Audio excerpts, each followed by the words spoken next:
একবার ভেবে দেখুন, যদি বলি আপনার চোখের সামনে এমন কিছু অস্ত্রবিদ্যা ছিল যেগুলো মানুষকে মিনিটে অদৃশ্য করে দিতে পারত, যদি বলি সপ্ত ঋষিরা এমন 7টি গোপন শক্তির কথা লিখে গেছেন যেগুলো দেবতাদেরও ভয় পাইয়ে দিত, আর সবচেয়ে অবাক করা বিষয়, এই বিদ্যাগুলো আজকের পৃথিবী থেকে পুরোপুরি হারিয়ে গেছে। সবাইকে অনুরোধ, গল্পটা শেষ পর্যন্ত দেখুন, কারণ গল্পের শেষে এমন কিছু প্রকাশ পাবে যেটা আপনার চিন্তাধারাকে সম্পূর্ণ বদলে দেবে। তাই গল্পটা শেষ পর্যন্ত দেখবেন এবং গল্পটা ভালো লাগলে একটা লাইক করে দেবেন। চলুন শুরু করি আজকের গল্প, সপ্ত ঋষিদের হারিয়ে যাওয়া 7 অস্ত্রবিদ্যা যেগুলো মানুষকে অদৃশ্য করত। পুরাণ বলে প্রাচীন ঋষিরা শুধু যোগী ছিলেন না, তারা ছিলেন দেবাস্ত্রর ধারক, যে বিদ্যাগুলো আজকের যুগে বিজ্ঞানও ব্যাখ্যা করতে পারে না। কেউ বলে এগুলো ছিল তান্ত্রিক শক্তি, আবার কেউ বলে অস্ট্রাল টেকনোলজি, আবার কেউ কেউ বলে এই বিদ্যায় সভ্যতাকে এগিয়ে দিয়েছিল। আজ আমরা জানব 7টি হারিয়ে যাওয়া অস্ত্রবিদ্যা যেগুলো সপ্ত ঋষি পাহারা দিতেন এবং যেগুলোর সাহায্যে মানুষ নিজেকে অদৃশ্য করতে পারত, সময় থামাতে পারত, এমনকি দূর থেকে শত্রুকেও পরাজিত করতে পারত। বেদে অস্ত্র মানে শুধু যুদ্ধাস্ত্র নয়, এগুলো হলো শক্তি, মন্ত্র, চেতনা ও ইচ্ছা শক্তির সমন্বয়।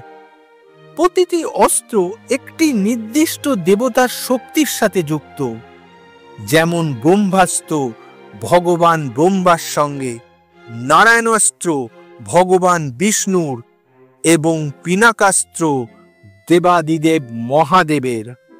সপ্ত ঋষিরা এই সব শক্তিকে মানুষের উপযোগী করে তুলেছিলেন, কিন্তু বিপদের ভয়ে তারা 7টা বিদ্যা লুকিয়ে রেখেছিলেন। এর মধ্যে প্রথম বিদ্যা জ্যোতি আবরণ। এই বিদ্যা শেখাতেন ঋষি ভৃগু। এটার মূল শক্তি ছিল আলোক ভ্রম সৃষ্টি। এমন এক মন্ত্র ছিল যা জপ করলে দেহের চারপাশে এক আলোর সৃষ্টি হতো, যাতে মানুষ চোখে দেখেও আপনাকে দেখতে পেত না, এক প্রকার ইনভিজিবিলিটি অরা। কিংবদন্তি বলে ভৃগুর এক শিষ্য এই বিদ্যার অপব্যবহার করে রাজার ধনরত্ন চুরি করে। তার ফলাফল ঋষি ভৃগু সেই বিদ্যা সম্পূর্ণ লুকিয়ে ফেলেন। দ্বিতীয় বিদ্যা বায়ুমার্গণী। ঋষি অত্রি এই বিদ্যার ধারক। এটা ছিল একটি ধ্বনি অস্ত্র। মন্ত্রপাঠের পর হাতের ইশারায় বাতাসকে এমন গতিতে ছুঁড়ে মারা যেত যা মানুষের বর্মভেদ করত। আজ আমরা একে বলি সনিক পালস। এই অস্ত্র কখনো চোখে দেখা যেত না, শুধু শোনা যেত একটা শীষের মতো শব্দ। শত্রু বুঝতেই পারত না কোন দিক থেকে আঘাত আসছে। তৃতীয় বিদ্যা চক্রতেজ। ঋষি গৌতম এটাকে বলতেন প্রজাপতি বলয়। এটা ছিল এক ধরনের এনার্জি রিং। মন্ত্রোচ্চারণ করে হাত দিয়ে চক্র বানানো হতো, যা আগুন বা আলো নয়। এটা ছিল জীব শক্তির বলয়, মনের ক্রোধ বা আবেগ থেকে তৈরি। কিংবদন্তি বলে একটি অসুর এই বিদ্যার আঘাতে সম্পূর্ণরূপে পক্ষাঘাতগ্রস্ত হয়ে গেছিল। চতুর্থ বিদ্যা মায়া নিমগ্নি। ঋষি বশিষ্ঠ শেখাতেন এই গোপনতম বিদ্যা। এটা ছিল মনস্তাত্ত্বিক অস্ত্র। শত্রুর মস্তিষ্কে ভয়, দুশ্চিন্তা, বিভ্রম সৃষ্টি করানো। শত্রুর লড়াই না করেই হার মানত। আজকের যুগে একে বলা হয় সাইকো উইপন। এটা এত বিপজ্জনক ছিল যে বশিষ্ঠ ঋষি নিজেই শিষ্যদের শপথ করিয়েছিলেন যে এটা কখনো যুদ্ধক্ষেত্রে ব্যবহার করা যাবে না। পঞ্চম বিদ্যা শব্দ বিক্রম। ঋষি বিশ্বামিত্র আধিপত্য করেন এই বিদ্যায়। এই অস্ত্র শব্দের কম্পনে কাজ করত।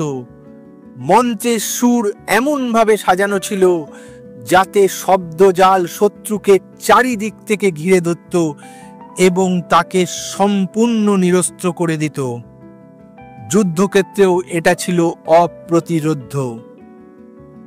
ষষ্ঠ বিদ্যা অগ্নিশয়ন। ঋষি অগস্ত্যর সবচেয়ে রহস্যময় অস্ত্র। এটা ছিল আগুনকে ঘুম পাড়ানোর বিদ্যা। হ্যাঁ, এই মন্ত্রের মাধ্যমে আগুনকে শীতল করা হতো। অত্যন্ত শক্তিশালী অগ্নিবিদ্যা এটা। কথিত আছে ঋষি অগস্ত্য এই বিদ্যা ব্যবহার করে সমুদ্রের আগুন নিভিয়েছিলেন যখন অসুরেরা সমুদ্র জাল শুরু করেছিল। সপ্তম বিদ্যা সত্যলীন। এটা ছিল ঋষি কাশ্যপের সবচেয়ে অলৌকিক বিদ্যা। এটাই ছিল সেই অস্ত্রবিদ্যা যার সাহায্যে মানুষ পুরোপুরি অদৃশ্য হয়ে যেতে পারত। কিন্তু অদৃশ্য মানে শরীর গায়েব নয়, এটা ছিল চেতনাকে দবিভূত করা। মানুষ তখন না শব্দ করতে পারত, না ছায়া ফেলত, না গন্ধ ছড়াতো। এটা এক ধরনের অস্ট্রাল ফ্রেজিং। এই বিদ্যার গোপন মন্ত্র শুধুমাত্র 3 জনকেই শেখানো হয়েছিল। কিন্তু একদিন এক শিষ্য এটাকে যুদ্ধক্ষেত্রে অপব্যবহার করে শত্রুকে পেছন থেকে হত্যা করে। তাই এই বিদ্যা সম্পূর্ণরূপে নিষিদ্ধ হয়ে যায়। পুরাণ বলে এই বিদ্যাগুলো কোনোদিনই নষ্ট হয়নি, এগুলো কেবল নিদ্রিত অবস্থায় রয়েছে। কথিত আছে যখন মানুষের নৈতিকতা নেমে যাবে, লোভ বাড়বে আর পৃথিবী তমগুণে ভরে যাবে, ঋষিরা আবার ফিরে এসে এই বিদ্যাগুলোকে মানব জাতির সামনে উন্মুক্ত করবেন। গল্পটা কেমন লাগলো অবশ্যই জানাবেন। আর আপনি যদি চান আমি এই 7টা অস্ত্রবিদ্যার প্রতিটির ওপর আলাদা করে ভিডিও করব, তাহলে কমেন্টে অবশ্যই লিখে জানাবেন।